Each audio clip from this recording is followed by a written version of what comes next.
jungle, lion in the concrete jungle, lion in the jungle, lion in the concrete. I never really get the chance to watch. You got to get that shit up in your face. Yeah, bro, it's got to be right here, man. Yo, is that better? There we go. Bring it down a notch. Oh no, get it like. Break it down. Oh, this does move.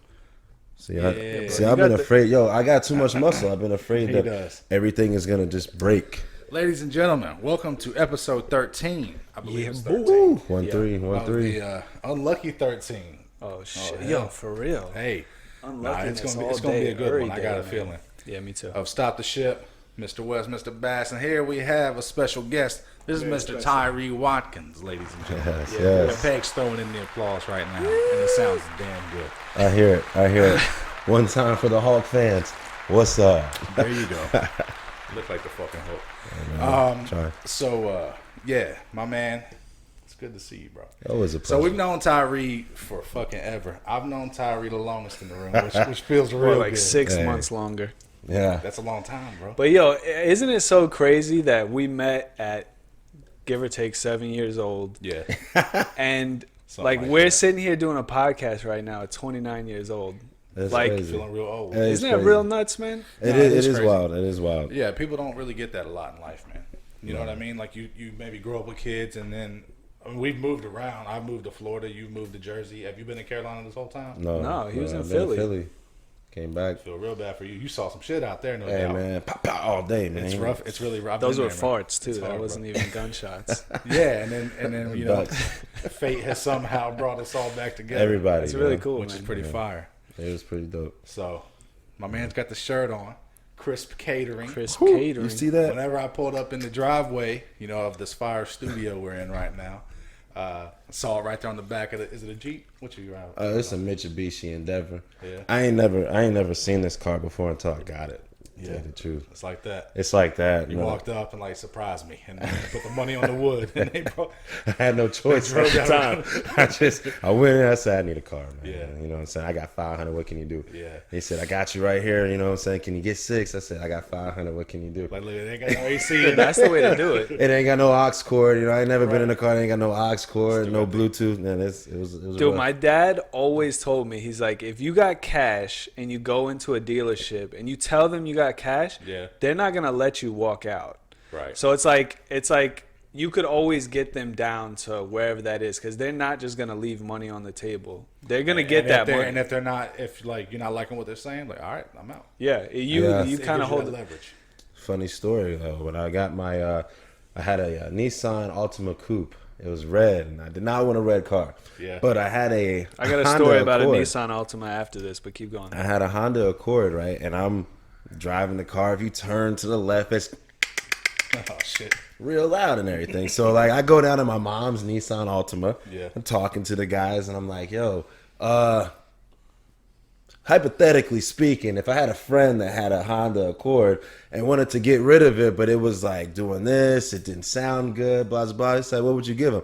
We would probably give you about $1,000. I was like, "Well, he's got a guy that wants to get it for $3, but he don't have the money right now, so Right. he's trying to he needs a car, but he wants to give it to this guy as well." So we leave, get a call. So about your car, you know what I'm saying? Like, what if we gave you $1,800 for it right now? And I said, I will see you in a little bit. I drove down there, and you can hear it clicking. And they're all sitting in, it's all glass, all glass. So you're driving in, and you see them all sitting there. We're the last people there. Yeah. We pull in, they said, all I see is the dude jump up. He starts doing this with his head, and I was like, yo, he's got me, man. He knows it's me. He knows he got duped right now. But, you know, I rode off in a nice new car, and You get the 1800? I loved it. You get the 1800? I did. You know what? He should have known because he's a fool. He should have known as soon as you said, "I got a friend who's got a Yeah, it's the car." biggest. That's how you know. That's how No, you know. I'm not big into lying though. So you know, I actually had a friend, but he wasn't gonna pay 3. He was gonna pay 22. Okay. Yeah, so just exaggerate a little bit. That's the hustler in you, man. Yeah, boy. Ask about me. So look, man, getting back to it. When I pulled up, that's how we got it. Yeah, go ahead. Yeah. He's got the Crisp Catering on the whole back windshield, man. Right. So you know, doing a lot of branding and shit, which is dope. You know, I really like that. That's so, the way to do it, man. So look, I wanted Yo, to that say logo is fresh as fuck. You like that? Get over here. I'm gonna zoom in on that. Peg. Boom. Bam. Look at it. Right It's there. waving at you guys. Right there. All right, calm down. How you doing? All right. Hello, Chris. All right, but speaking of Nissan Altimas, All right, let him get his story. Here. so on my way over here, I got involved in a hit and run where I got hit On your way over here? On And my ran? way over Tonight. here. On my way over here, the dude rear-ended me, and then so I pull off to the I side. wouldn't say that out loud, but I pull off to the side, and then like I'm waiting for him to pull off, and dude, he just speeds off. fuck it, yeah. So like in that bro. second, I'm like, yo, get that license plate, and I swear, yo, my eyesight is no joke. You got it? Because he sped off, and I got that you fucking took Brad's license glasses plate. for a second. Yeah. Nah, I 'Cause have those that glasses 30 can see 30. everything. Damn, bro. What does that TV say? That's fucked up, man. I don't even know that brand. It's a rough neighborhood. Yo, so he just bounces, and I'm just like, fuck. Yeah. But I got the license plate, and I called the cop, and like they really didn't do much. They're like, yeah, we looked up the license plate. Rough neighborhood. It's from like, that place is nowhere near here, so he's not gonna be there tonight. Like we'll be on the lookout for him. Just giving me the runaround Yeah. basically, and I'm just like, he did a crime. He left an Right. accident. So, anyways, now I gotta. That was his cousin. My bumper's fucked up, and I gotta Yeah, I was going to ask if it was bite the messed up. bullet for that shit. My And then I question- get home, and my back window's busted. How are you though? How are you feeling right now? little You bit can tell I'm worked up Bro, right now. anxious, bro. You need a Snickers. You I'm need down. to Get a cigarette and another cup of Will coffee. you, will you Jeez. calm down and have another cup of coffee? You need. Damn, bro. Can't catch a break. Nah, no breaks given right here. So I'm surprised you're doing this podcast right now. Yeah. I was about to call it off, but The you show can't. must go on. I'm not gonna be the one to stop the ship. He white. You know, Yeah, don't stop the I ship. ain't stopping this. The Shit. only thing that stops the ship is a crisp high five. Can I get one? Oh shit, that was a low I just five. had to throw it in there though. You know what I'm five, saying? that It was a was. low five. He's been low blowing it all night. Hey, I don't. And he gave you the disrespectful left hand. Low just key. saying. What if a person's left-handed though? Didn't they say that's like devilish? Are they just if you're disrespectful in left-handed? general, then? You know what's so crazy is Peg, where's the facts? yeah, fact check us on this shit. Something about left-handed people. So Yeah. Cody's Yeah. cousin was born left-handed, and every time he used his left hand, they would like hit him. They would, I know some crazy That's shit, just- dude. It's a messed up Some family. Hazing out, that's hazing I'll tell to a you, new level. I'll tell you bro. first and God. foremost, that's a messed up family. I love them all though, not all of them, but Well, you know. so anytime that he would do something with his left hand, they would like discipline him, not let him use that hand, and then as he grew up, now he's a righty. Yeah. Isn't that weird? It's a real thing though. It's a negative reinforcement, man. Yeah. I had a dude whose dad was left-handed, and he didn't like his dad. But when they beat us in the state championship, he put his ring on his left hand just so he could dap me up with it to prove the Damn. point. And I said, "I see you, Demi Brewer." Damn. Shots fired. Shots fired. Peg, gunshots. Peg's got you too. He's on top of that shit. He's gonna have a long day at work. This guy. Yeah, he's got it cut out for him today. So look, man, I wanted to ask you because I haven't, like I said, we've known each other for a very long time, but Yeah, it's been a true long story. period True of story. time that we haven't even talked. So I really don't know you. You know what I mean? If you think about it. Coming in blank canvases right now. So I just find out of nowhere through him that you've started up this business that you're trying to get some entrepreneurship shit going, and I'm just curious how you even got into liking the culinary aspect of things. Oh, well, that's an easy one right there. I started out being young, Yeah. growing up with basically all women around me, like my mom, my grandma, my great-grandma, my great-great-grandma, my sisters, my aunts, all them. Gotcha. Everybody in my family can throw down in the kitchen. I mean, Okay. props to all the women in my family can throw down in the kitchen. For real. Take that back. Not all of them. Majority of them can throw down in the kitchen. Let's just say Let's that. clarify. So, but just growing up and everybody spread out. We all grew up, Bethlehem, Allentown. We separated. Me, my mom, my sister. We moved down here. My aunt and her sons, Ozzy and Navarre, they moved down here. My grandma moved down here. My other aunt moved down with us. I'm sorry, Steph. But just everybody was separated. So you had holiday times where everybody would get together. Yeah. And if you got a functioning, dysfunctional family, like everybody loves each other so much, no matter how annoying, you can put up with them, but then you get that tired of hearing them scream and yell. right. But everybody shuts up at the table Yeah. because the food is so good. You can be pissed off, the food's good, you're happy. You can be That was sad, your the food's good. motivation. You're crying because it's like, it's so good, like this is delicious. Like, you haven't seen somebody in a long time. You sit down at a table, you can have a good conversation. Hence, there's a table in front of us, right? There you go. Good conversation. So Right. why not? It's never going out of business. Yeah. you have to eat to live. Gotcha. Yeah. So that was the early inspiration. That was the early inspiration. He's like, how could I man. shut my family up? Yeah, Give 'em some basically, good yeah, food. yeah. Right. I mean, I like to see when you take a bite of something. So you take a bite of my food. Scratch the whole salt and peppers. Don't Which I've disrespect never me. had, by the way. You can get some. You know, I got some lasagna making right now. You know what I'm saying? okay. Lies. No, but basically, seeing somebody take a bite of something that you've done. If you worked all day on something, whether it's for a bite of something or you worked all day on a painting, and somebody just appreciates every brush stroke that you've done in there, or just your craftsmanship, whatever you put into something. That's what I fell in love with the culinary field. Okay. And it was just to see people's reaction, to see people get lifted, to see people's face go, I never liked Brussels sprouts. And right now you got me eating Brussels sprouts. Yeah. I've never liked this, and you got me eating this. What is beef tongue? I don't know, but this is delicious. That'd be a good positive response. That's it. That's Gotcha. that's what I live for. Got you. That's awesome. Yeah, that's dope. And I mean, obviously, your passion comes through in that shit, you know, Oh, yeah. the way that you talk about it. So I do have another question. Sorry. You know who Marco Pierre White is? I've talked about him before. So he's the guy who mentored and tutored Gordon Ramsay whenever he came up. Anyway, there's yes, there's yeah, I remember his name. there's an interview with him where he talks about food in the same way that you do, in the same way that, like that was a good analogy. Every brush stroke, somebody appreciates that. He talks about how people pour so much into their culinary craft that the end consumer can't even necessarily appreciate it in the way that you would like for them to. Do you ever come across that? Like, you might have somebody eat that Brussels sprout and be like, wow, that shit was really good, but maybe they don't even understand everything that you had to do and put into that in order to produce that end result. Do you come across that feeling in you? I don't, because my style is different from most styles. Okay. Most of the time, my food, you can look at it and kind of get the gist of what I'm trying to do with it. And if not, then it's easy for me to explain it to you. And when I explain it, then you can kind of pick up on it, because my food is I'm a very modest cook. I'm a type of person that's not going to say my food's great. I'm going to say it's good. It's good. I'm going to say it's good. So, but I cook in what's the thing I'm looking for? Components and compartments, basically. Okay. So if you take a bite of the mashed potatoes, damn, those are good mashed potatoes. Take a bite of the green beans. Those are good green beans. Take a bite of the turkey. That's good turkey. Right. You take a bite, you get a bite with the green beans and mashed potatoes and the turkeys. It's a whole boom. Now we're here. Got it. It's like a house. Okay, I like that house because the living room was nice. I really like the kitchen in there, but I wasn't too happy about the bathroom. No, you're going to love the whole house. Like every dish or every part of that dish is like a separate room into the house. And it's just a whole journey that you're going to take into it when you take a bite.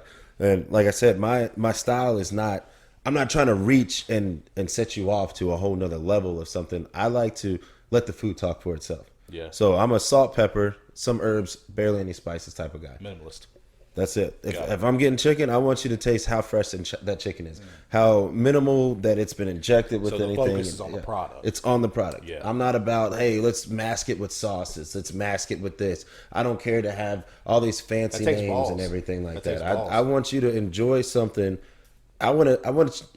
Basically, everybody thinks my food's fancy. It's not. It's just plated fancy. Well, just from and it looks working fancy. with you, I know that presentation means something to you, and you always tell me, like, what do you eat with first? Your eyes. Eyes. When you roll to a restaurant parking lot, first thing you see is the parking lot. Are they taking well care of the outside of the of the business? Because cigarette butts, weeds. You're like, okay, if the place looks like this on the outside, what's it going to look like on the inside? What's their sanitation score going to be? What's the service going to be like? You go inside. The first thing you do, you go to the bathrooms. Those are like two of the things that most people don't pay attention or restaurants lack on is the restroom and the outside. The first two things people see. If your restrooms are dirty, what else is dirty? Yeah. Because your restrooms are the site that people aren't seeing, but they're seeing all the time. If you think about it. Like you go in, you sit down, but everybody uses the restroom. Not everybody's going in your kitchen. But if your restroom looks like crap and you know your guests are going in there, you got paint peeling off the wall, you got trim coming up, you got stains on the floor, you got crap in the toilet, you got stuff like no toilet paper, soaps empty, no tissues. Like, I mean, it's all these little things that add up that go into your whole aspect of when you go to the place. And you got to have it right. Yeah, gotcha. So when did you like get the idea because you went to culinary school. You know that you love cooking. When Shout did out you, the Art Institute of Charlotte, you know, Shout out. the International Culinary School. When did you know that, like, okay, I want to kind of do my own thing, and what, like, bring me back there to the culmination of Crisp? All right, so what got me into wanting to do it like this? I've never been big on restaurants. So beforehand, I went to school. I was working at Sprint. I was at school, and before I went to Sprint, I worked for Euphoria, which was a frozen yogurt place based out of Atlanta, Georgia.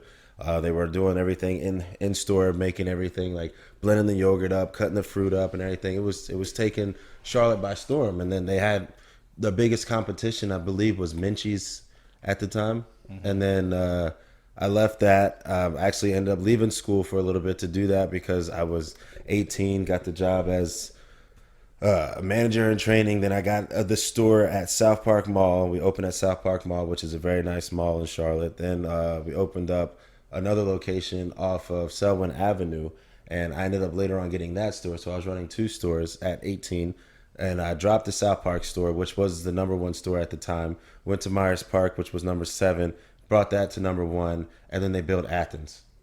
Damn. Athens in Athens, Georgia, right at the college, you know. Right. Blew my store out of the water. I mean, I can't compete with that. So ended up seeing this girl. She talked me into going back to school. I go back to school. I'm starting to work at this big, huge expo place. It's called The Park, where they do like the Southern Christmas show, the gun show, the garden show.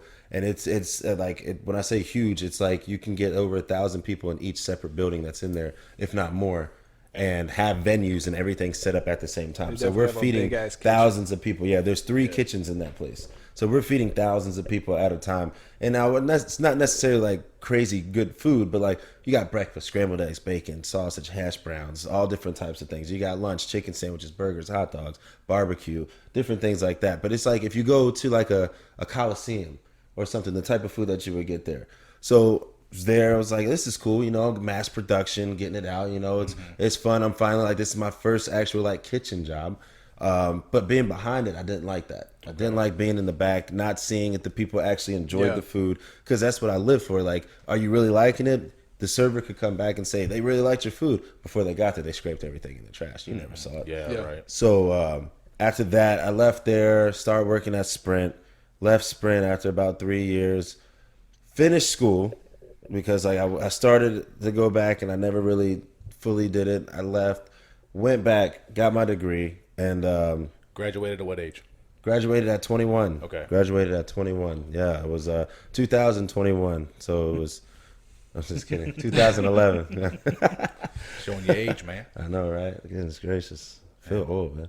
But so 2011 graduate, and from there get a couple months later I get a call and an email from the school from HR, and she was like, we got somebody that's looking for a personal chef for a celebrity. We can't say who, but they got a couple of people in like an idea of what they want. Got a couple people lined up for the interview.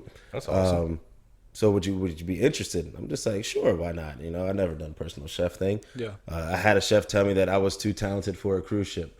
He said, cruise ship, he's like, you're really good at this, but you know, cruise ship, you're gonna be sleeping there all day. You're gonna live there for the next however much your contract is, like 9 months, 7 months, 6 months, whatever. And you're gonna be working 70 hours a week. You're not gonna get exposure like you want. So do the interview. Come to find out, it was he just got drafted to the Bobcats at the time, is Michael Kidd Gilchrist. And so I was working for him. I went there. I was one of the first chefs to go. He called his mom after I did the tasting with him and said he found who he wanted. Don't have the other chefs come. It's fire, bro. So, I mean, but the funny thing was I asked what are the things he doesn't like, and that's what I made. Oh, really? Yeah, that's the kind of guy I am. Converter. That's the kind of guy I am. If I can get you off of what you don't like, there's nothing. What else is there really? Yeah. Other than that, I feel confident enough that I can get you to try things. Yeah. And that's what I want you to do is try things. Step out of your comfort zone. You live every day. You die once, right? So let's change the saying of you only live once. There you go. We live more than once. There you go. You know, you live every day. You lived yesterday. I'm living today. So, all right, so keep going. When did Crisp... So Crisp came after this. So I fell in love with being a personal chef. I was there for the season. Fell in love with being a personal chef. Never wanted to go back behind the kitchen again. Ended up going behind another kitchen. Hated it. Got a call from a sous chef that I went to school with. And he said he was actually the sous chef at the place I'm currently at now, the Peninsula Club. And he said, we need a saute cook. And I was like, okay. So I went, got there. My boy Kevin that I went to school with ended up joining us as well. And he had a farmer's market LLC.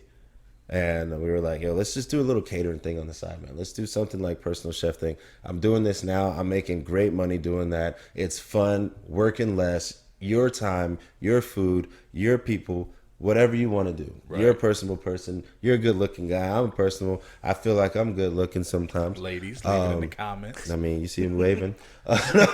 So Deadpool had just came out. So if you're wondering why it's a hand, Deadpool had just came out. Oh, okay. And he couldn't pay. So he told the dude, he said, can I give you a crisp high five? And that was mine and Kevin's thing. Kevin always walk around, you know why I wear red? So the black guys don't see me bleed. And so that's his thing. So he always walk around crisp, man. Hey, give me a crisp one. That's a good idea. I like your shrimp ceviche dish. Crisp. I like that dish. Crisp. So we just walk around. He had the Farmer's Market LLC. Mm-hmm. So we were going to do everything fresh, local, crispy, just like that. We had two ideas. Tyree and Kevin's occasions for total knockouts, TKO. Okay. But everybody, there's people that have that, you know. So I'm sitting there like, what if we did a logo made out of a hand that's made out of fruits and vegetables? Mm-hmm. That's smart. So I looked at online. There's nothing. There was nothing for me to go off of. I'm like, how would this happen? Like, is it going to be a hand that you trace and you just put it in there, fill it in, or do you have it built like this part of your hand is being structured by this and this? Right. So I called a guy we went to school with. Once again, I'm trying to resource back to where I came from. So I'm resourcing back. Dale Gray, shout out Gray Inc. He did the logo for me. So if anybody needs a dope logo, Gray Inc. Remember that. There you go. He did this first time. He sent it back to me. I said, we got a winner. Let's do it. What do I owe you? And we went with it. That's awesome. And ever since then, the logo's been the talk of the town. Yeah. The food, I mean, it goes without saying. I mean, I was never worried about my food. Speaks for itself. Speaks for itself. Speaks for itself. If you have to advertise your stuff, you're not doing something right. Yeah, that's really cool, man. So that you were trying to use people who were local to you, people that you had kind of came up with, went through school with, and just tapping into whatever resources you had available. Yeah. So it's not necessarily the kind of thing that you have to, reach out to some big, graphics design company or whatever. Just trying to get people out there who might have similar aspirations, ideas. So that's pretty cool. Keep it home. Yeah, that's dope. So when was that? When did you start?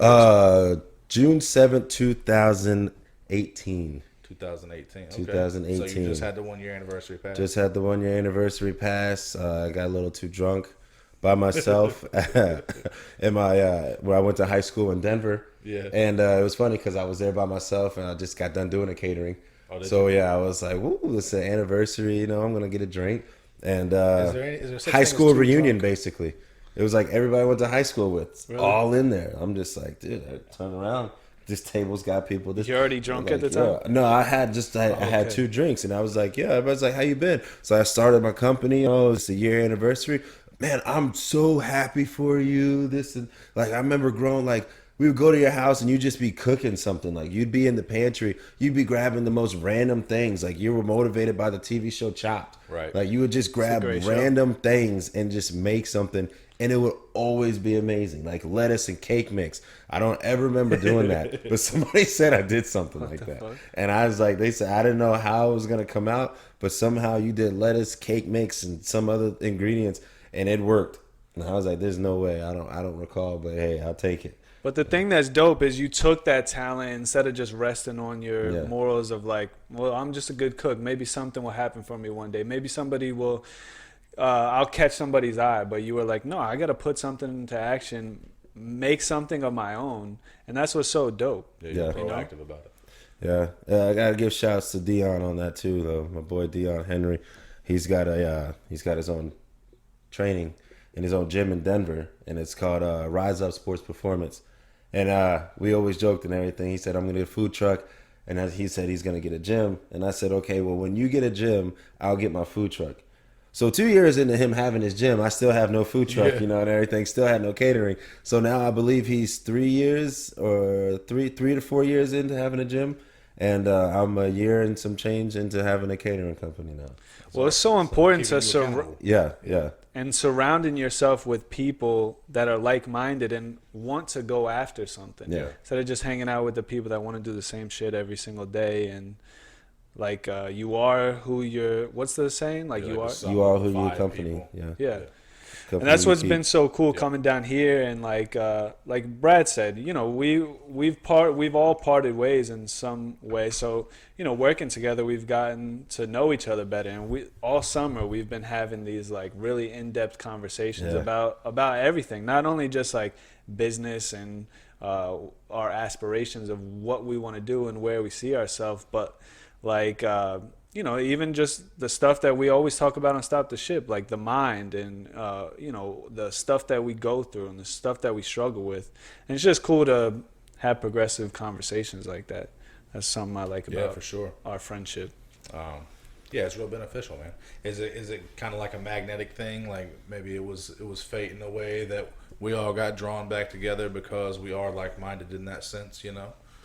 I mean, I don't feel like any of us are bums, you know. I don't feel like we're necessarily content with where we are. I don't feel like any of that, you know? But yeah, I did ask for some money this morning. Yeah, it's all good. just that don't make you. That don't make you a bum. that don't mean shit, bro. That don't make you a bum. Dave Chappelle's new stand-up, Sticks and Stones. If you ain't seen it, have you seen it? If you ain't seen it, see it. So yeah, and he's like, whenever I was talking to my father, you know, he's like, we grew up poor, man. He said, son, poor is a mindset. Yes, and that's the same thing with being a bum. It is true. true. Even if you ask for some money, that's still a mindset. Yeah, you know? Son, we're broke. We're broke.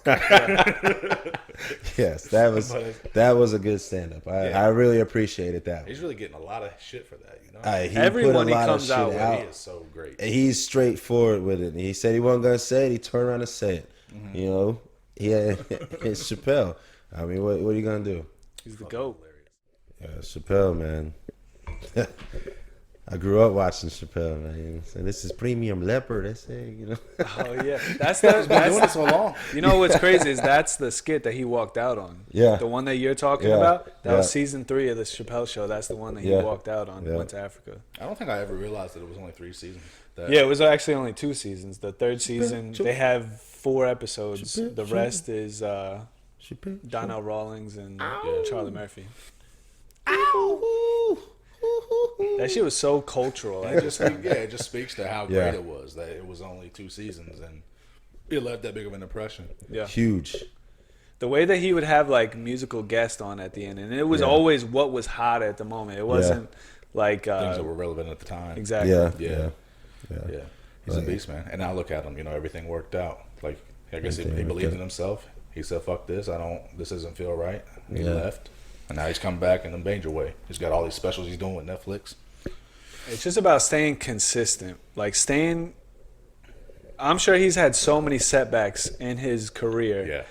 It's just about just keep moving forward. Push past all that shit. Don't let somebody's opinion on anything about you stop you from where you're trying to go. Right. You know, it's like to have those blinders on is what you have to have in order to, you know, accomplish your dream. Yeah. It's real difficult. Too, Never forget. I'm trying to think if it was Cult, American Horror Story Cult, the season where there was a big girl, and the guy, she was like into this one guy, and he said to her, she said something about they call me ugly and they call me fat, they make me feel not pretty, and he said, if never let anybody tell you that you are something that you're not. Yeah. And he looked at her and she just smiled, and I was like, it's a mindset. Everything is. It's a mindset. You don't mind, so it don't matter. It's mind over matter. Yeah. All day. It's like what we talked about in the last episode. Like, people can create a narrative for you that's not even really you. Right. It's just... And it's our call whether we accept that narrative or not. Yeah. Different perceptions every day. Yeah, and it goes past that too. You know, like I've encountered situations even recently in my personal life where it's like I'm having negative things thrown at me and I am absorbing them and I'm letting it influence my mind in the way that I feel. And so now I've got a negative perception of my day shit, you know, this, that, and the other. Yeah. But yeah, it really is like, and then I go through the mental processes of like, I have control over that shit. You really do. I really do. But even still, even though I knew I had control over it, I was still having a shit day because I couldn't get over it. But it's a real thing. It's like whether I choose to accept that or not. So same thing, keeping those blinders on, staying laser focused on what you want to do. There was a meme I saw on Facebook the other day, and it was saying how like the same thing you were saying right there, your perception of how your day goes and everything. Nobody has a bad day or anything like that. It's something bad that happens that you just hold on to for too long, and Absolutely. it sets the tone for your day. But every day is a good day. Yeah. Every day is a good day. Wake Waking up and you breathing, wake brother. up like it was on purpose. Yeah. That's what I saw that a long time ago, and it really hit. It was wake up like it was on purpose. Don't just wake up to get the day going. Wake up like it was like you got stuff to do. You got people to influence. You got a memory to be made. You got a stamp to put on the world. Live your life. Absolutely. Don't let anybody tell you that you're nothing. Don't let anybody tell you that you could do better, because everybody moves at their own pace. Right. Everybody has their own timeline. Yep. There's another meme I saw was the different timeline thing. It said that this timeline is 3 hours behind, this one's 5 hours ahead. Just because you're doing this now, it doesn't mean that they're not going to get to it. Yeah. Or that they haven't done it yet. Everybody has their own timeline. But we're all still going. Yep. I'll say that. And life is just what you make it. Like, one person, a negative thing happens, and okay, it ruins my day or my week. And then another person, the negative thing happens, and that motivates them. Like, some negative things can motivate people instead of like sapping your energy. Yeah. And it's just, you know, I know the brain is complicated. It's not just like, oh, well, I choose to look past it. But you know, it's what we've talked about that we're working on. In the last 24 hours, like, I've had so much different shit. Right. My laptop cracked. You didn't even I got say that. pulled over this morning. Speeding. Luckily, the dude was nice and let me out with a Wouldn't that be written some warning. shit if you had got a ticket for speeding, and then it's the same cop who comes for the That'd be rear-ending? crazy. Yeah. Say fuck. So all that, Yeah. and you know, don't get me wrong, it's not fun, but like, I don't really care. Yeah. You know what I'm saying? Why care, bro? It already happened. Yeah, why? It already happened. Like, And then it would just spill. Like, so if it did matter, then, you know, all that stuff just happened. We come here to record the podcast. And if I let that negativity just like swarm me and fill me, then yeah, I'll just be sitting here like quiet as fuck while like my two friends are having a good time. And it's like, fuck all that happened, bro. Let's have a good fucking time. What, like, everything always works out. Right. And it doesn't always work out. But for the most part, it fucking works out. The only way it doesn't work out is if you die. Yeah. You know? That's the only way. So, like, anytime anybody ever stresses about, you know, and I've done it for most of my life. Anytime anybody ever stresses about a bill and, like, you know, the walls start closing in and you're just like, how am I going to get this done? Yeah. But have you ever been homeless?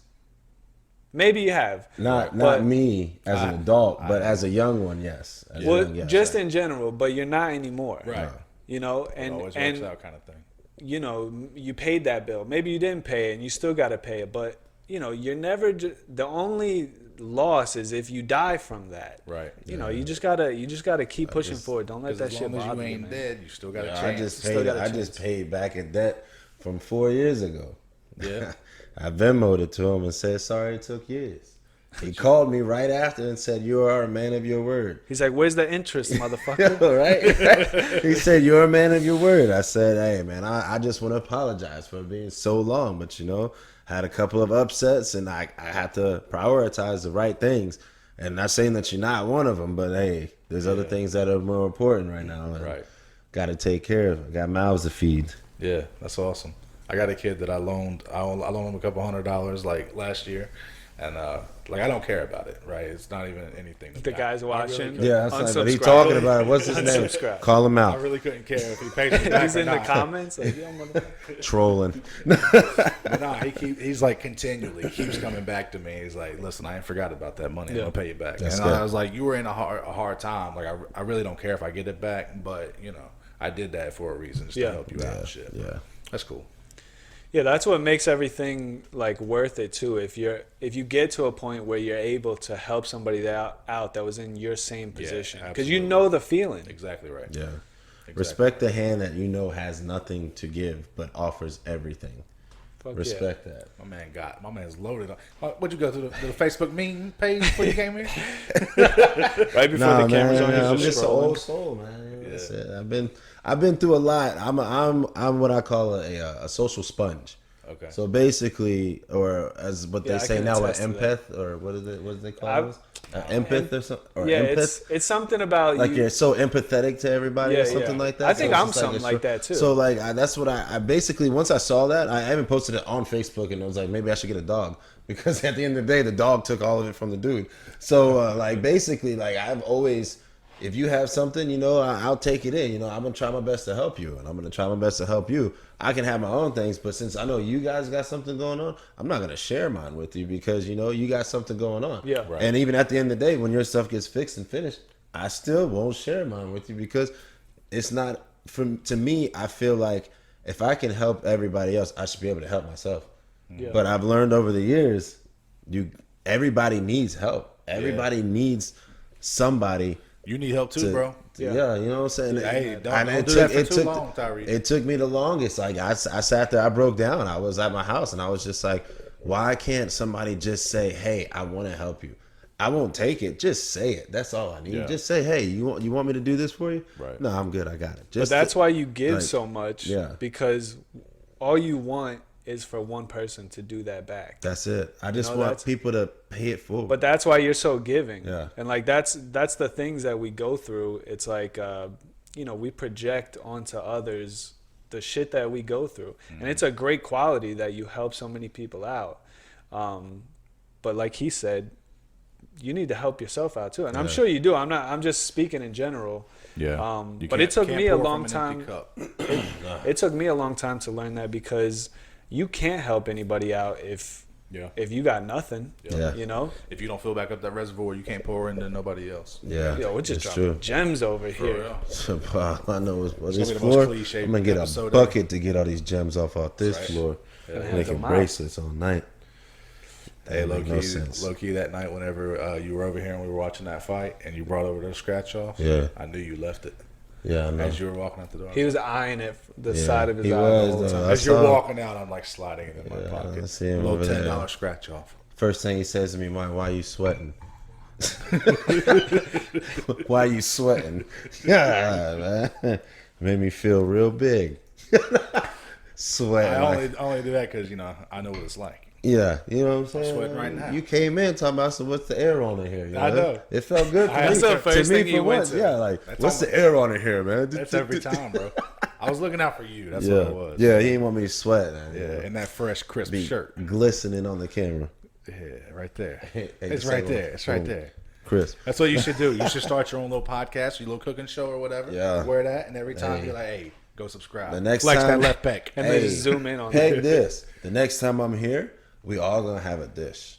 Oh, yo, that's a good idea. And it's gonna be critique hour. I bet you it's gonna be silent. This... All you're gonna hear. I bet so too. It's gonna be good. Like he talks of like all this about cooking and going to culinary school. Like it's just a burger. Yeah, that's it. That's it. It's just a burger. It's just a burger. Two pickles. Shane be like, yo, this the best thing we've had. Hold on. Hey, that's Shane a supportive friend Shane right face. there. This is like the best sandwich. Swear. That's how you gotta do it, bro. No emotion. Don't let him no read emotion, you. bro. It's the Irish in The next day, this is the real, best sandwich I've ever had. There's this comic that talks about Irish people. He's like, they just hold everything in. They won't show any emotion. Right. He's like the guy, his son will die, and he'll be like, all right, bury the boy. Bury the boy. Yeah. I feel like I've seen that for some reason. I forgot who. It might be Jim Jeffries or somebody like that. Jim Jeffries is fun. That's hilarious, though. But gun control. You guys wanted to get into some this or that? You Little this, can what get that? with that. You can get with this, or you can get with that. You can get with this, or you can get with that, or you can get with this, because this is where it's at. Hey. Yeah.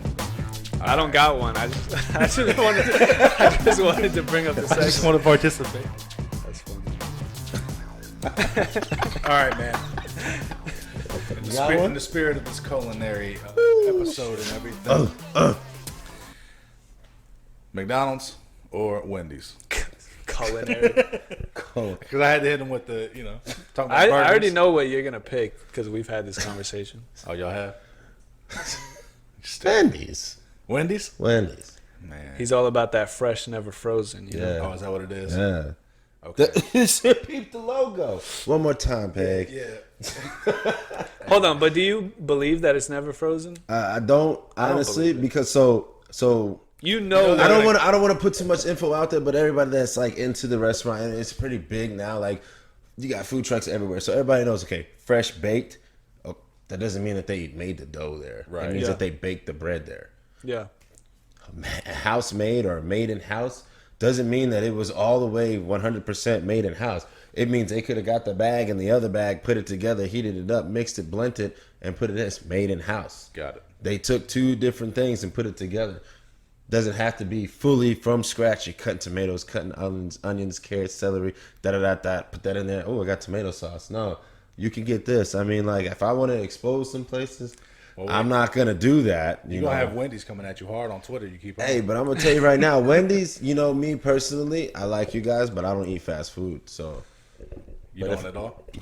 I can't say it at all. Excuse me. Excuse me. It was weird. We just burped at the same time. Damn stain on your shirt says otherwise. Hey, man, why you calling me out, bro? I don't even know where it is either. You ain't got no stain on that shirt, bro. All right. I pick Dun, dun, dun. McDonald's. Do you? Yeah.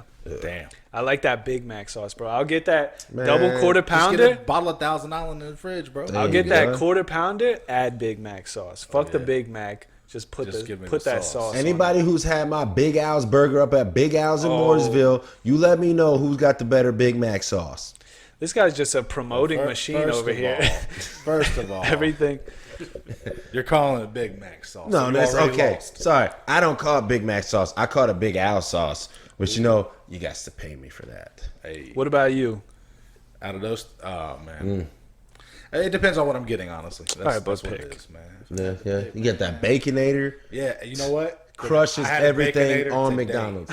Crushes everything because you can get a single, yeah, double, that's or pretty triple, and I think you can get a quadruple now. Huh? I had my God. double. Oh, see? Oh, I thought you were gonna say quadruple. I'm like, I was just saying you had fall out right on his podcast. I almost didn't make it to the podcast. triple bypass. Guy. Was it you that hit me in the fucking car? It's right outside of the Wendy's. Sauce 3 had to change shirts. That's why he took so long. Damn, bro. No, All right, man. man. Let me hit you with another one. Okay. This is off the top. All right. This is All right. off the top. Off the top. All right, man. So But you I'm got not your a own rapper. business. Yeah. I don't got one, man. He ain't got one. He bailed. Nah, yeah, I had to bail out Dip on that. now. Tyree's got one. I got one, but it's a little inappropriate. That's what we like on here. Okay. Okay. It's inappropriate. Oh, shit. Would you rather? I'm sweating even worse now. You're gonna be sweating. All right, man. Would you rather eat shit for breakfast for the rest of your life, every day, or That's pretty tough. watch your mom get smashed out 2 times a week for the rest of your life? Well, I ain't got a fucking horse in that race, bro. I'm good. I'm good. I mean, shit. Nah, you're gonna have to watch it still. You're gonna have to watch. You gotta. All right. Well, grandma then. I'm good. You know what I'm saying? Look The at good thing is just the this or that segment Yeah. doesn't matter to me. Yeah, it doesn't matter. Yeah.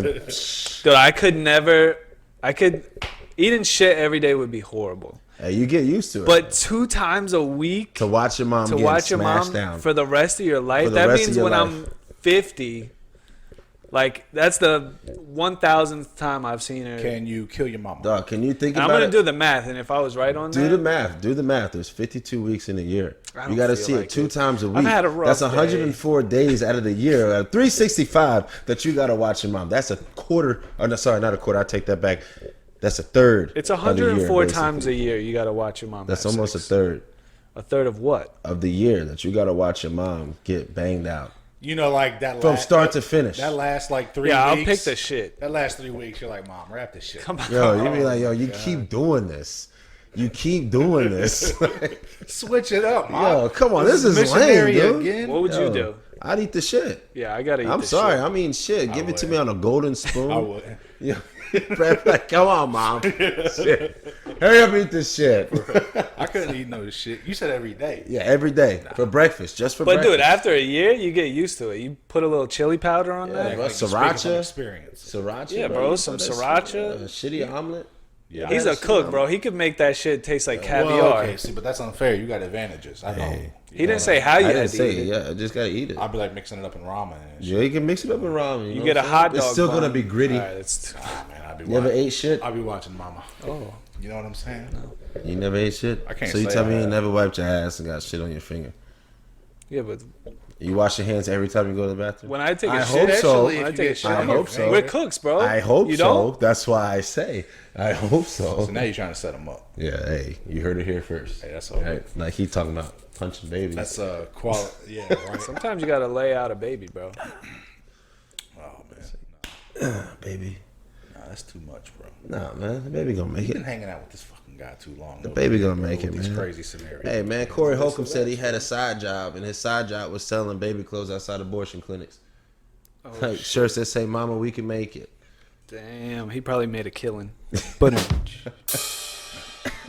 You know, Peg's gonna throw it in there too. Hey, Hey, what's the? It's not butter, It's not sushi, but it's the other sashimi, Is it sashimi or What is the other nigiri. one? Nigiri is the one that the fish is over top of the rice. Sashimi is just the fish itself. It's just the fish itself. Just the fish itself. Okay, so nigiri or sushi? It's, nigiri. Yeah. Nigiri you get to all every day. time. I love you go nigiri. Nigiri is it's just so like refreshing. And Yeah. I can't really explain how. Right. Like sushi's got that like a lot of components and flavor balances that are going around, and it's good. Uh-huh. But nigiri just it's like a one bite thing, and this is the funny thing. So how nigiri started was don't quote me on the names of anybody of the kings or the emperors or whatever. Okay. But because I know you be fact checking won't. all the I time, won't. you know what I'm saying. But you can fact check the story that in Japan there was an emperor and he got tired of just having sashimi. Oh, Like, they just had a the documentary things. Yeah. about that. The He got Emperor's tired of New it. Groove. Which is just Emperor's New Groove. Yeah, so sashimi, which is just a fish. That wasn't itself. a documentary? No. Come on, couscous. Come on. All right. Dude, he was the best. All right, keep All it right, up. couscous. So that was. He's just got the something- devil and the and the What do you want? the from me? angel. What do you want from me? All right, okay, this letter right here. No, but so I'm just gonna do the couscous voice. So he had to see he's tired of the sushi and everything. So he said he wanted something that was more of a little heavier, but still light. And so there's I'm like, that's a damn tall request. you know what I'm saying? Like, what do you want me to give you? An wanna be- iPhone? I wanna be heavy, You but want an light. iPhone? You want something big and small at the same time? Like, what do you want? So no, he took some rice and he just slapped the fish on top of the rice. Well, you gotta put a little stroke of wasabi and then a little bit of the fish on the top. You think they had wasabi gave back it to then, him. bro? Yeah, wasabi's been around for a while, man. Okay. Wasabi's a pea. What is what? Yeah, that's what I It's a pea. It's wasabi pea. Yeah, It's naturally hot like that. it's naturally hot. Damn, bro. That's cool. So You that's said how- you that's ever how wonder? Nigiri started? Yeah, that's how nigiri started. You ever wonder how many people died trying all these foods out? Oh, right. Hey, that Asian accent you just did was real racist, That's bro. How many people That's died? the Hangover, bro. It's from the Hangover, man, Mr. Chow. But did you die? But did you die? Yeah, I've thought about that. Like all the trial and error Man. it's had to have had over Dude, the who history. found salt? Like, who was just like, yo, if I put this on this, Yeah. how many things did he try before that? He tried dirt. I guarantee you he tried dirt. Oh, yeah. He tried, what other, like, grain is there? He tried maybe gravel, Yeah. Some Rocks. Some kind of Rocks. stuff, rocks. kidney stones. Definitely some Kidney inedible stone. shit. Yeah. Just got a little pinch of kidney stone on All right, it. How So- many birds did they eat before they realized a chicken is probably the best one to have? Dude, it's so many. I bet you they ate all of them. Yeah, let's just try this eagle. Come on now. They could Yo, they could Eagle- hit the jackpot right from Eagle the might get-go. be fucking pretty good. Eagle? It might be. I bet you they got chicken first. Chicken's on the land. It's easier to catch. You know You, what I cut, mean? you, have, Nah, you they ever probably- caught a they had chicken? to have turkey first. You ever caught a chicken? Hell yeah. Pegs, hit that face. You ever caught a chicken though? Boy, man? you didn't know. Them things, We haven't hung out in a long time, them man. things That- from age That's a turkey or whatever, From grade 7 to grade 8, boy, I had a chicken coop. I was out there every day. yeah. Grade 7 to grade 8. Yeah, that's how I blew my ankles out so many times. They're real agile too. Yeah, they are. Yeah. You ever pick them up? You can just do this, and the head just stays the same. Yeah, man. It just stays right there. It stays It's right like a there. pendulum. Nah, man. Yeah, I really tore my ankles up back then. Yeah. All right, so I wanna throw a curveball in here. All right, throw it. And you know, if I don't know if this is something like you're planning on working on, so if you don't want it out, we could always fucking cut it out. But you've talked to me about the thing that you want to do one day called JustCus. Yeah. So can you talk about that a little bit? Just cuz. Just cuz started a long time ago with me.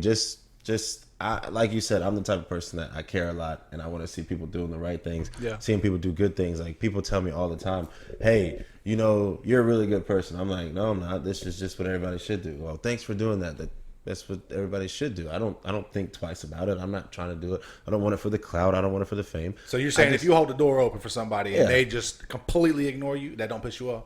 I mean, Come on, you know what I'm saying? Like, it kind of gets to me, but that's because I'm just like, you should be polite. Like, it's just my opinion. It's not, I don't care if you say thank you. Just acknowledge. Be like, you can be on the phone. Cool. What if they just hit you with a middle finger? If they hit me with a middle finger, I'm going to hit them with the door in the back. You know what I'm saying? I'm like, yo, I didn't have to hold it. And I did it just cuz. Is that why my door is broken, bro? Yeah, no, man. The door is broke because the door is broke. Yeah, okay, we weren't here. If the tree falls in the wood, does it make sound? First of all, that door is a mindset, son. Oh, fuck.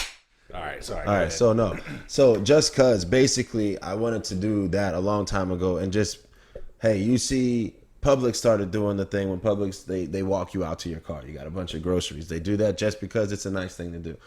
Girl Scouts or Boy Scouts started walking elderly people across the road just because it's a nice thing to do. Right. So why do we stop when we're kids from doing these things? Because we have these uninhibited minds that are like a reaction of or not a reaction, but like just like whatever it is from our economy that we're in or our surroundings, our environment and everything. Like, we go from being, I don't know if that person's black or white, to I don't like black people, I don't like white people, being racist, being sexist, being feminist, being just hateful. It's all teams. It's all it's all like classes. Like, everybody's like, you got classes and everything. Like, we're all humans at the end of the day. The world still turns around. So why do we stop? Right. Why can't we just go back to it? And it's just cause what?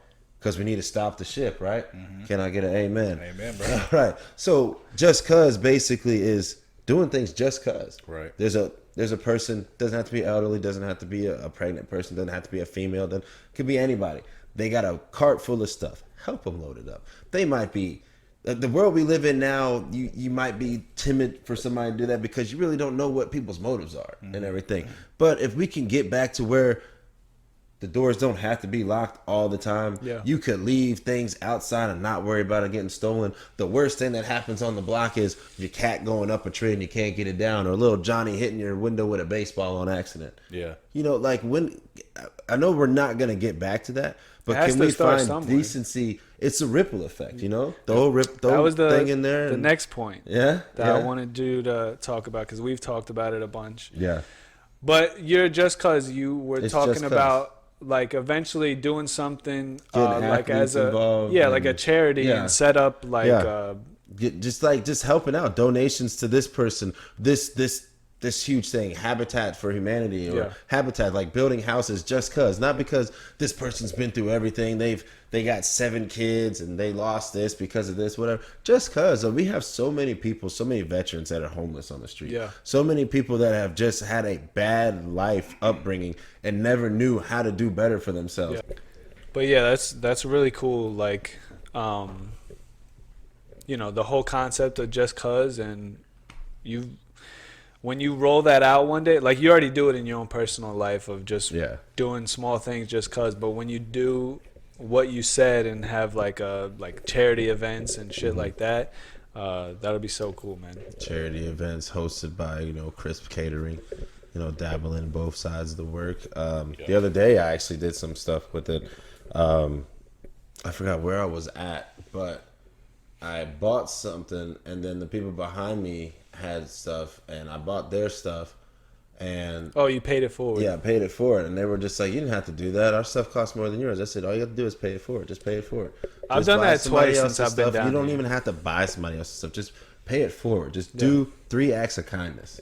Yeah. And they were like, "Okay, sure." And the girl, she was like, "Well, you know what? I'm gonna buy this person's stuff." And then the other guy that was with her said he went to another line and bought somebody else's stuff.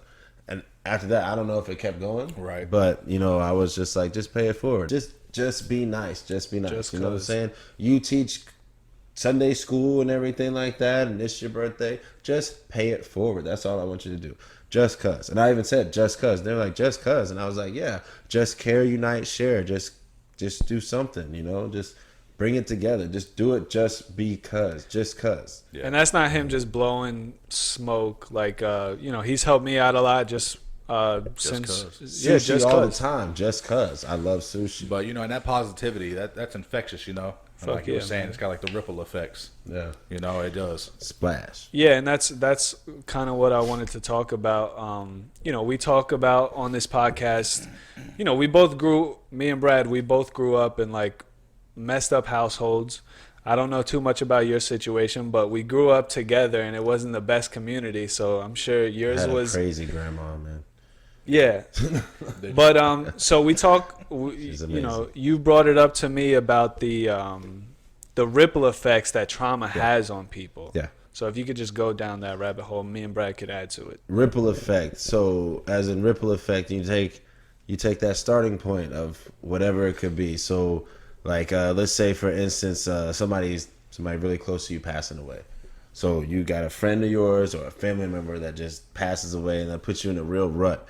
And in that rut, you're struggling at work because you can't get past it. Mm-hmm. So now you're on the verge of losing your job. Losing your job means you can't afford to pay where you're at, your car, this and that. So now you got another thing and another thing and another thing that just keeps piling up. You start to resent people. You start to not trust people, or you had somebody that you were madly in love with and would have given the world to cheated on you, or something that just very traumatic happens. Right. And now you have trust issues, or you were younger, and I hope this hasn't happened to many people or anybody, or you were raped, and it's most likely a close family member or a friend of the family, and now you can't trust people. Your relationships, you don't have relationships, or you do have relationships you love too hard, or you're sleeping with everybody you meet because that's the only thing. You can't love. There's no emotion behind it. So when I say the ripple effect, so you take that number one ripple now is the biggest ripple.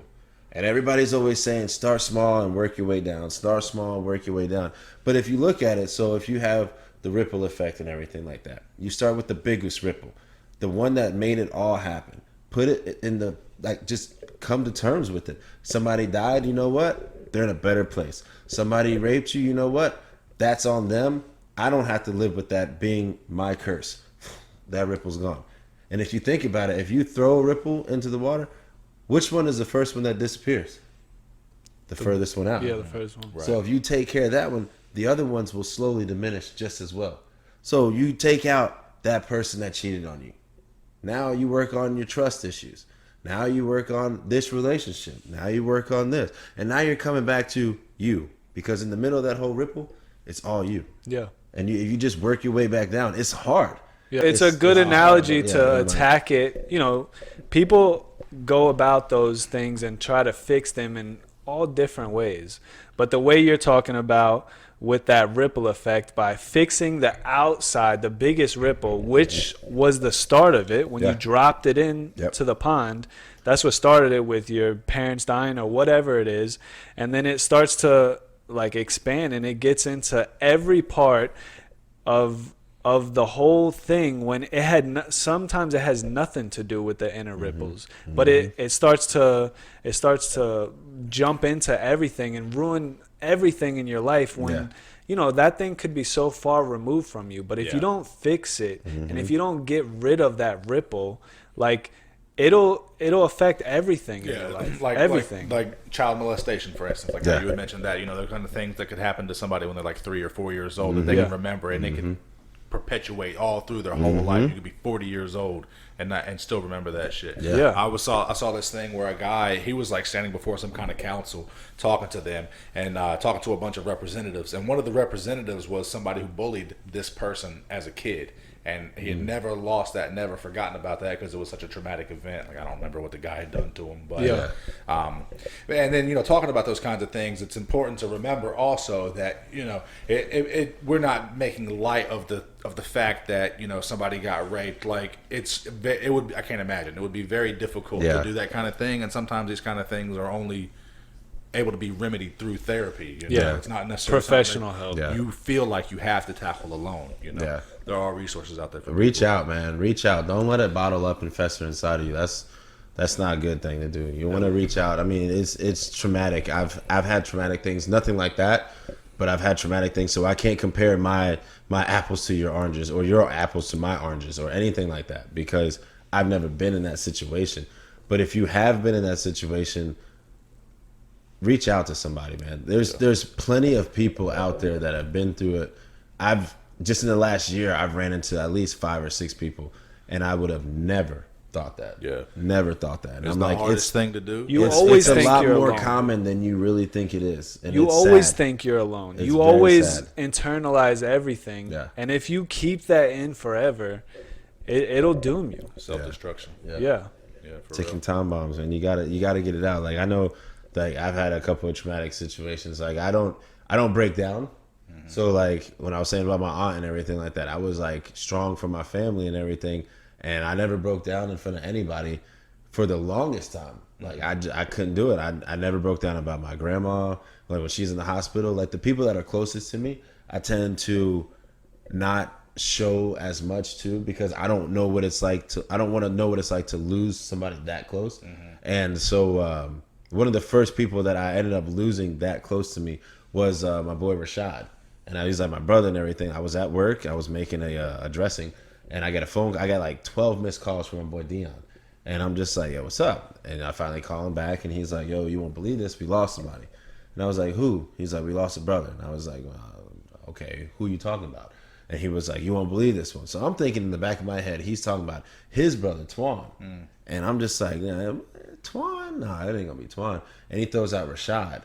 And I just literally got silent. Like, I remember I was in the bathroom talking to him, and I just dropped down to the ground, and I was just thoughts. Like, my head was blank, but it was like it's like a treadmill was just going on full speed, and nothing was there running. And I was just like, what? And he says to me, he's like, "Yeah." So I get up, I go back out there, and I'm like, "Yo, I'm at work. I got to finish my day." So I go out there, and I'm drawing a blank. I don't even remember what I was doing. I'm standing there. The chef comes up to me. He was like, "What are you doing?" I'm just like, what do you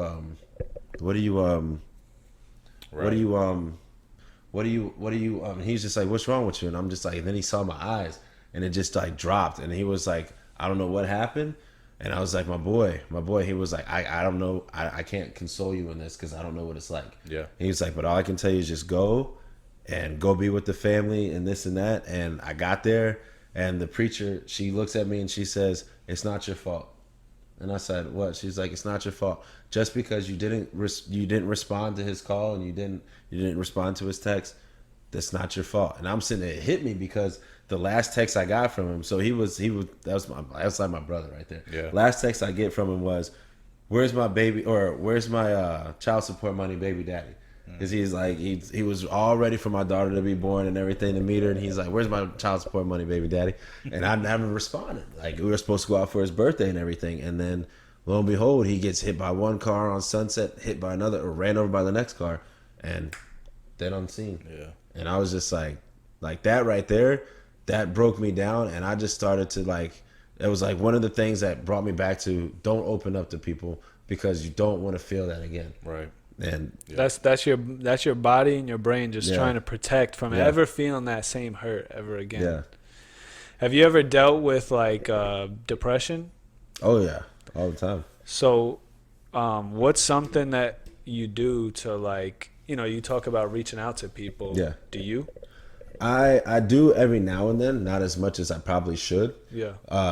Because I know I'm really good, like I said, I'm really good at coaching and helping. I'm not licensed or anything, but I feel like I don't tell people what they should do. I just give them relatable instances, like what I've gone through or what people that I know have gone through, and how they've handled things. I can't say this is what you should do. I say what worked for me was this, or find something that just really takes your mind off of it, whether it's watching water drip, riding a bike, walking outside, playing in the grass, go sit on a swing and swing, be a kid, whatever, walk around the mall, whatever makes you feel happy or takes your mind off of something, do that. But for me, what usually works is I'll sit there and I I tune into music. Like music, it gives me goosebumps. It gives me things. Like I'm musically inclined when it comes to emotions.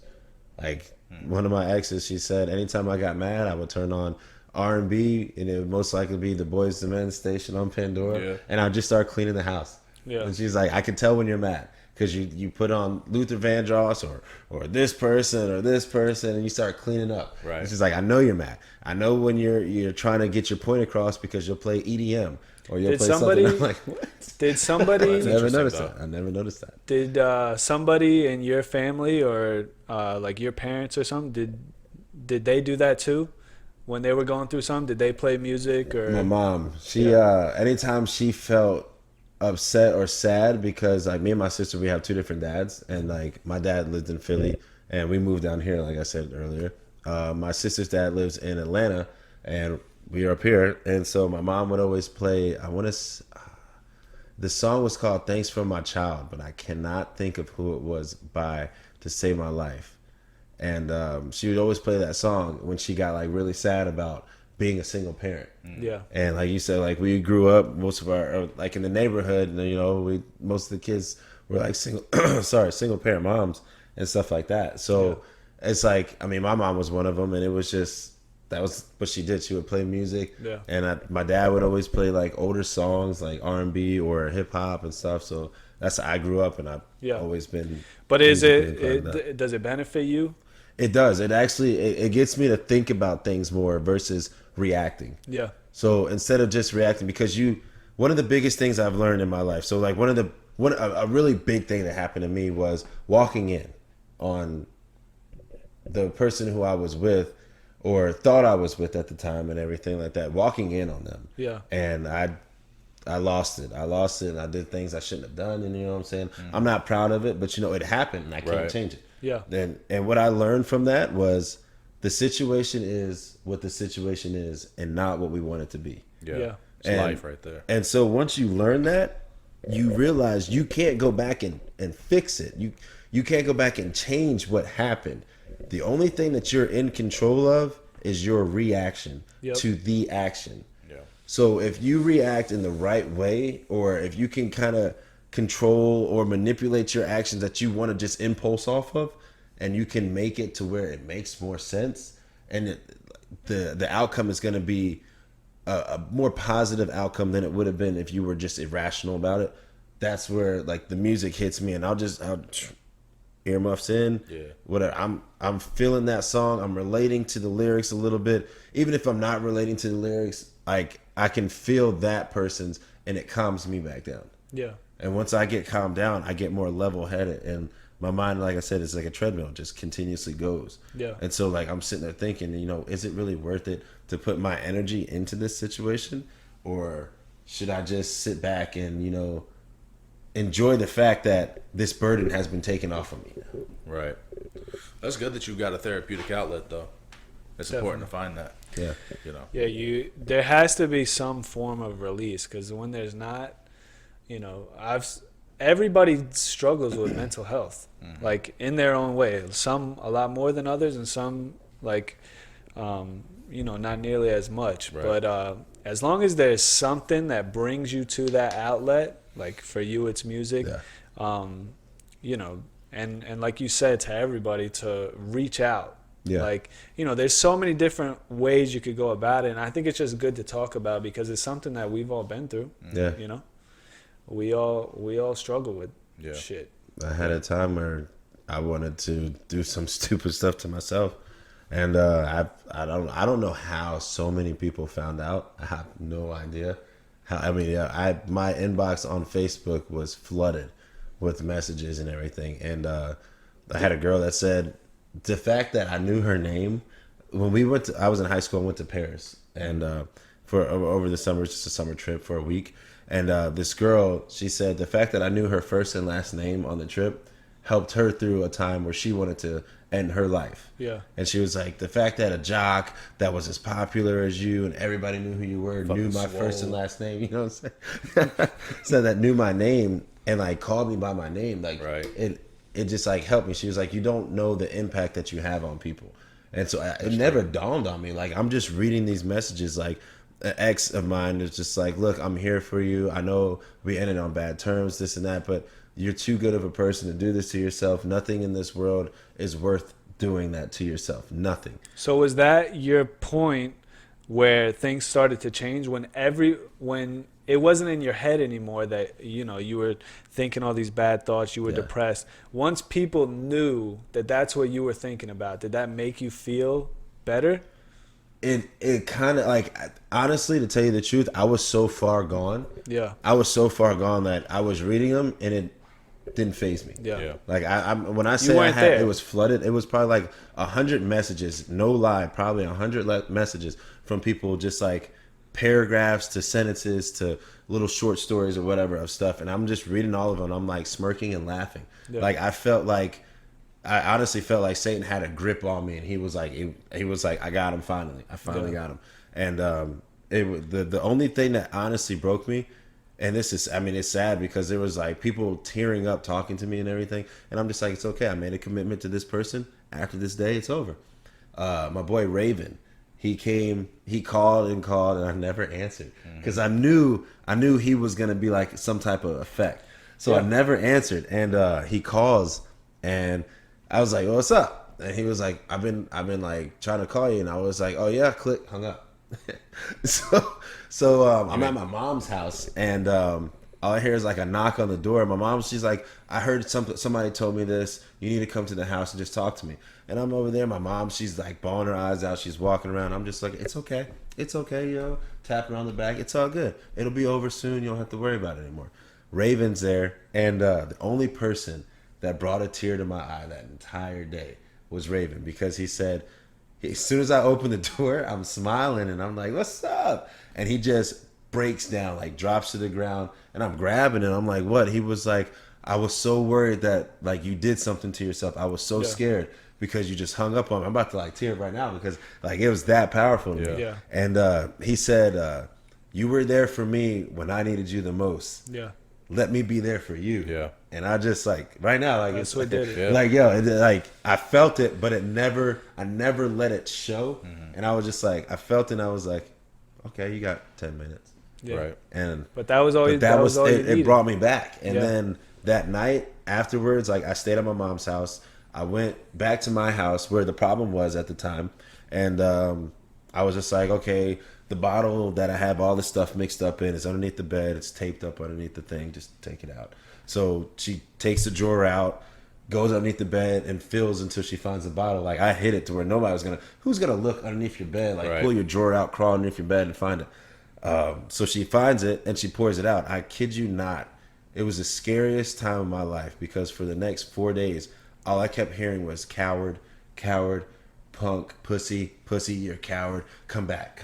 And I was like freaking out. Like I'm like, yo, I started going back to church, like my whole family, my mom's side is all Jehovah's Witnesses. So I started going, and I'm just sitting there, and I'm just like, I gotta shake this because he had it. He had me. Yeah. Like I gotta get him off of me right now. I'm not. That's not who I am. Yeah. And ever since then, it's just been, you know what?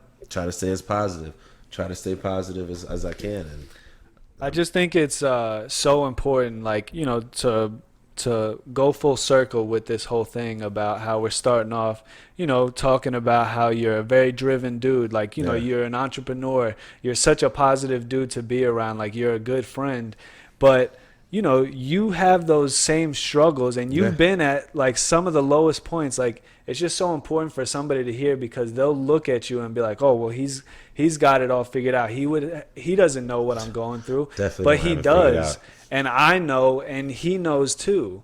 Like it's just inspirational to know that, like, you know, you can make a change. And it's just, I think it's so important to show how successful people are flawed. Yeah. Because people look to these people as if they have it all figured out. I could never be that. Like I could never get to that. But that's not real. Yeah. What's real is that you know, we're all fucking going through our own thing. You see the shots on Instagram. You see the filter that all you're seeing is you're looking through this filtered lens. That's exactly. all we're seeing. We never know what goes on behind closed doors. So yeah, I you know, that's like a perfect way to end it. I think you know, so many people can relate to that. I'm glad you like opened up about all that stuff. you know, I it's have so no cool. shame, man. You know what I'm saying? I'm an open book. And that's important. And in some ways, that's you showing that it's okay to, you know, be vulnerable and to, like, you know, reach out and to explain to somebody what you're going through. Reach out before it's too late, man. Yeah, man. Robin Williams, Anthony Bourdain, like, come on. Yeah. Anthony Bourdain of all people. Like, The best Dave job in the Chappelle world. starts off his skit talking about it. Yeah. The best job. Like, you get to travel and eat. Like, what was it? Yeah. What was it? Yeah. That's awesome, bro. Appreciate you for Hell coming yeah, through, man. This has been a Well, good I time. definitely want to get you on here again, man. Yeah, This has been this has been the longest podcast episode we've done, but it still feels like we got a lot to talk about. Yeah. Honestly, for me. Part 2, part 3. But yeah, no, like, that's really awesome. So look, Crisp Catering. What I want you to do, if you can, you got that logo like on your computer somewhere? Yeah, I got you. Yeah, I want you to send that over so we can drop it on here. Peg will hook it up. Did I grab one of these? Hold on. And we're also, I'm sure there's probably going to be some links to some socials here on the screen. Yeah. Go follow my dude Tyree, man. Real inspirational guy. Let's slide those out to the side. And if you got this deep into the episode, man, kudos for that. You know, this is my favorite part when we get down to the nitty gritty. And, you know, thank you guys so much for listening. Like, it's our pleasure. And on the real, if you guys ain't following all the way to the end of the episodes, Then you ain't hearing this. if you ain't following all the way to the end of the episodes, you need to. Yeah, for real, bro. We're going to sick the hook on your ass. Go get you. Subscribe if you're on YouTube. Like, rate, comment, all that good shit, man. We appreciate Share it. y'all's time. As always, peace. Deuces. Lying